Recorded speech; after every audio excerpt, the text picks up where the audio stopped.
So, just as I suspected as I was driving down the road, right after I recorded that last video, I remembered a few things I wanted to add, and these are some of the more important ones actually for the driving in inclement weather tips.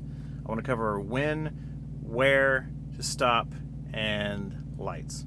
So, anytime the weather gets really bad, if you're in a rainstorm or a snowstorm, if you get to the point where you can't really see anything, like you can only see a couple feet in front of you, that's about it. It just starts to feel really dangerous to drive, or you're extremely uncomfortable driving in that weather, that's pretty much when you're going to need to go ahead and stop.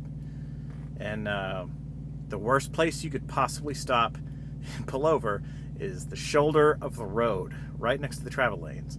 Because a lot of those other people, everybody else, they can't see either. So they're all sort of halfway guessing where the lanes are at, and so they might be in the right lane, and then they might be slightly off in the shoulder where you're at, and they don't even know it until they're like 2 feet away from you. So, like that's the worst place you could be, because they might accidentally run into you. They won't even know you're there until they smack right into you. So, get away from the interstate, get away from the travel lanes. The safest place to go would be like a parking lot or somewhere that's not totally snowed in. Getting snowed in, that kind of brings me back around to the when you need to stop. It's going to be a judgment call as to when you need to get off the road and stop driving. But it kind of comes down to, you can either power through the storm and possibly make it onto the other side of it and be totally fine. Or if it's just too dangerous, you can pull over, stop, just get off the road and wait it out. But if you wait it out, there's a possibility that you're actually going to get stuck wherever you're at. Like if it's snowing, you might get snowed in where you're at, and then you could be stuck, I don't know, waiting on a tow truck to pull you out of it, or you could be stuck waiting a couple of days for it to all thaw out and go away. So that's why I said it comes down to a judgment call. You really gotta determine for yourself if it's worth the risk of keep driving or not. Personally, I'll just power through whatever storm I'm in, unless it's just like extremely dangerous. That's the only time I'll go ahead and stop, and I'll call where I'm going and say, look, I'm going to be late. But the last thing I wanted to cover was lights. Anytime there's any weather other than sunshine outside, you need to turn your headlights on, because like even if it just rains or it gets foggy or whatever, it kind of goes gray outside, and so everything in the mirror all kind of looks the same. Even people straight in front are a little hard to spot. So just to make yourself that much easier to see, turn on your headlights.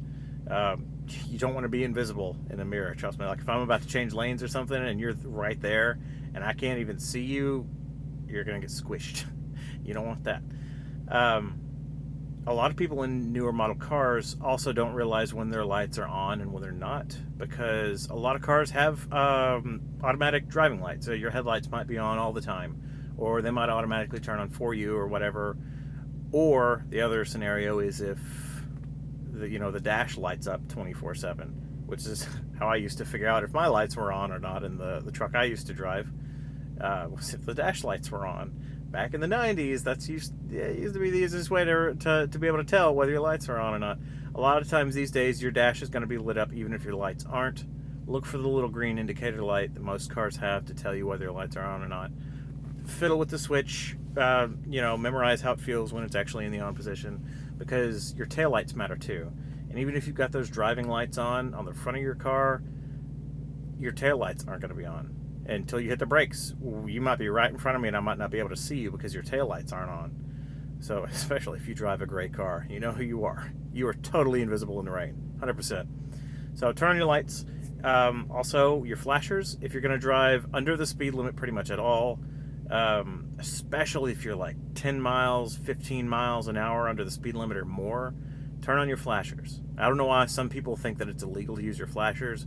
It's not. They're there for a reason. It's to denote that there's some kind of danger. And the danger, I mean, it's really the weather in this case, but it's also your speed difference. Because if somebody else, they're just ignoring the weather, ignoring the fact that they can't see, and they're just going to plow down the road at 70 miles an hour anyway, the fact that you're going 50 miles an hour, if they don't see you, they might run right into you at, a 20 mile an hour difference in speed. And that's going to do a lot of damage. You're going to get hurt. You're going to run off the road. You don't want that. So Yeah, get over in the right lane for one, because those people are probably going to get in the left lane anyway to speed around everybody. But also put your flashers on. It makes it a little bit easier to see.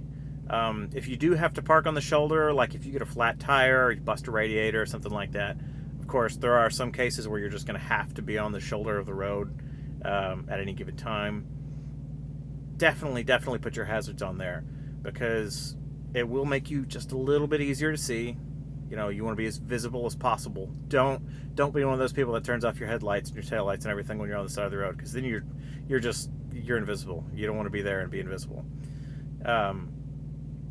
Yeah, so if you break down, turn on your hazards. It's also a good way to know if there's somebody on the shoulder with the vehicle or not, because sometimes you'll see an abandoned vehicle or whatever that's broken down the side of the road. Nobody's there with it.